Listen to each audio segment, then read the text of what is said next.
भौतिक विज्ञान है बहुत आसान सीरीज में 1.4 सीरीज है, ये भाग 1.4।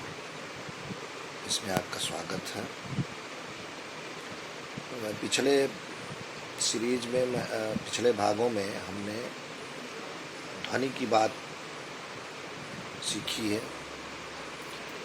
फिजिक्स के कुछ कॉन्सेप्ट, भौतिक के कुछ कॉन्सेप्ट, ध्वनि के बारे में कुछ और देना चाहूँगा। हम बात कर रहे थे कि ध्वनि दो प्रकार तरंगें, ध्वनि एक तरंग है और तरंगें दो प्रकार की होती हैं, longitudinal waves and transverse waves. Longitudinal means along the length. ध्वनि लॉन्गिट्यूडनल वेव्स है और ये प्रकाश इत्यादि की जो तरंगें हैं वो ट्रांसवर्स वेव होती हैं। ट्रांसवर्स वेव वो हैं जो कि जिसमें चलने की दिशा के लंबवत मीन्स 90 डिग्री पर उसके पार्टिकल्स वो करते हैं, वाइब्रेट करते हैं। ऑसिलेशन और वाइब्रेशन इंग्लिश में कंपन को कहते हैं। तो ध्वनि तरंगें एलॉन्ग द लेंथ चलती हैं, कंप्रेशन और रेरिफेक्शन के थ्रू जब चलती हैं, उन्हें हवा का दबाव कम और अधिक होने की वजह से आगे बढ़ती हैं, इसलिए उन्हें लॉन्गिट्यूडनल वेव्स कहते हैं। एक अजीब बात है कि जिसका जो ध्वनि का वेग है वो हवा में सबसे कम है। इस गैसों में, हवा भी एक गैस है और गैस में इसका जो वेग है वो सबसे कम है। लिक्विड में उससे ज़्यादा होता है, यानी तरल पदार्थों में, पानी में या किसी अन्य द्रव में इसकी स्पीड बढ़ जाती है ध्वनि की। और अगर यही चीज़ सॉलिड हो यानी ठोस हो तो ठोस में अगर ध्वनि की स्पीड और ज़्यादा बढ़ जाती है, करीब 15 गुना होती है। हवा की स्पीड्स का करीब 15 गुना मेटल में होती है स्पीड। ये अजीब सा देखने में, सुनने में लगता है कि भाई हवा के कण तो बड़े आसानी से दबाव महसूस कर सकते हैं, तो लेकिन जो आपके मेटल या लोहे में अगर ध्वनि चल रही है तो उसमें 15 गुना कैसे हो गया। ये शोध का विषय है, इसके लिए किताबें पढ़नी पड़ेंगी आप लोगों को। लेकिन ये सत्य है और ये तथ्य है कि हवा में स्पीड 343 मीटर 343 मीटर प्रति सेकेंड होती है, जबकि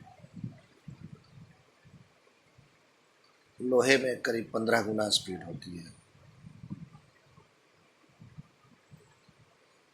हवा के स्पीड की। अब मैंने चर्चा की कि दो तरह की तरंगें होती हैं, लॉन्गिट्यूडनल और ट्रांसवर्स। वेव का प्रोपेगेशन, किसी भी तरंग का प्रोपेगेशन दो तरह से हो सकता है। जिन तरंगों के चलने की प्रक्रिया ऐसी होती है जो रस्सी में बंधे हुए, एक रस्सी का उदाहरण मैंने दिया था पिछले भागों में, वो ट्रांसवर्स वेव है। तो यही दो प्रकार की वेव पूरे भौतिकी में होती है, पाई जाती है। वेव के चलने की प्रक्रिया, वेव मीन्स तरंग। और ध्वनि के बारे में एक दो चीज़ें और स्पष्ट कर दें। ध्वनि टेम्परेचर पर निर्भर करती है, उसके माध्यम माने जिसमें चल रही होती है, जैसे कि हवा हुआ, पानी हुआ या लोहा हुआ, उसको माध्यम मैं से कह रहा हूँ, क्योंकि ध्वनि हमेशा किसी माध्यम में ही चल सकती है। ध्वनि, लाइट, इलेक्ट्रिसिटी, इसके लिए कोई न कोई माध्यम चाहिए।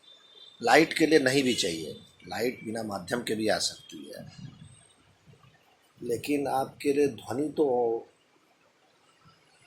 ध्वनि के लिए माध्यम चाहिए। अगर आप किसी निर्वात में वैक्यूम में, जिसमें कि और उसमें घंटी बजाएंगे तो उसकी आवाज़ नहीं आएगी बाहर, क्योंकि उसको चलने के लिए मीडियम नहीं है। तो अगर हम ध्वनि की सही स्पीड पता कर लें, जैसे धरती के नीचे से जो सिज्मिक वेव होती हैं, जो भूकंप की तरंगें निकलती हैं, वो भी ध्वनि तरंगें होती हैं। उसमें भी जो है वो, या प्रेशर वेव्स कह सकते हैं, प्रेशर वेव्स वो भी होती हैं, वो वातावरण में प्रेशर पैदा करती हैं। वो सॉलिड में से चल के आती हैं, धरती के नीचे से आती हैं भूकंप के समय जो तरंगें होती हैं, सिज्मिक वेव जिसको कहते हैं। तो इन सब का अध्ययन अगले बड़े कक्षाओं में किया जाता है। और निश्चित रूप से ध्वनि का वेग तापमान पर निर्भर करता है, माध्यम के डेंसिटी पर निर्भर करता है। तो अब हम ये पता करते हैं कि ध्वनि तरंगें मतलब कहाँ कहाँ कैसे कैसे उत्पन्न की जा सकती है। तो एक तो आप अगर किसी, जैसे बांसुरी भी ध्वनि पैदा करती है, और आपने देखा होगा कि सितार या वायलिन भी ध्वनि उत्पन्न करता है। यानी किसी तार को अगर हम हाथ से दो जगह बांध दें और उसको खींचें ऊपर नीचे, तो उसमें तरंगें पैदा होती हैं और डिफरेंट वेवलेंथ पैदा की जा सकती है, यानी डिफरेंस फ्रिक्वेंसी भी पैदा की जा सकती है इस तरह से। इन्हीं फ्रिक्वेंसियों के आधार पर सारे गामा पा धा नी जो है, ये अपने संगीत की सारे सुर इसी पर आधारित है। और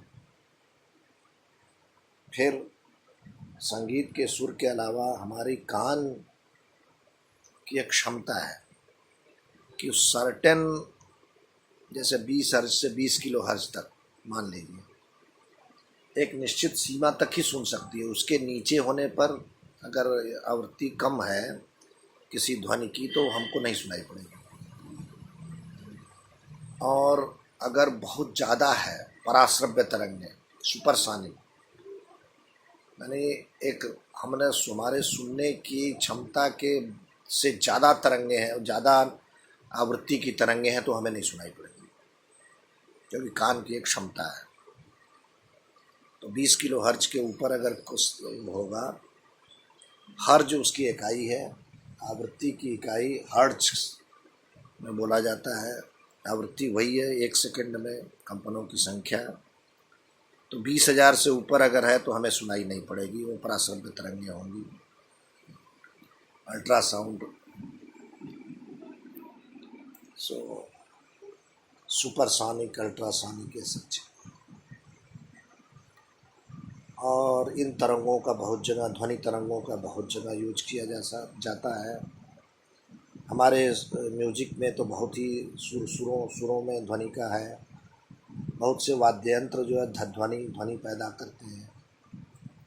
इसी में आर्गन पाइप व बांसुरी जैसे चीज़ों से भी ध्वनि पैदा की जा सकती है।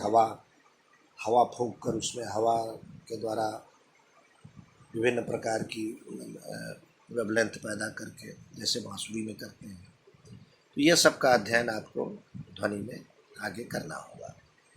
तो ध्वनि का एक कॉन्सेप्ट मैं यहाँ अब समाप्त करता हूँ। अगर आपको अच्छा लगे तो सब्सक्राइब करिए, और आपको अन्य इस प्रकार के शिक्षाप्रद वीडियो, बालोपयोगी शिक्षाप्रद वीडियो आपको मिलते रहेंगे। धन्यवाद।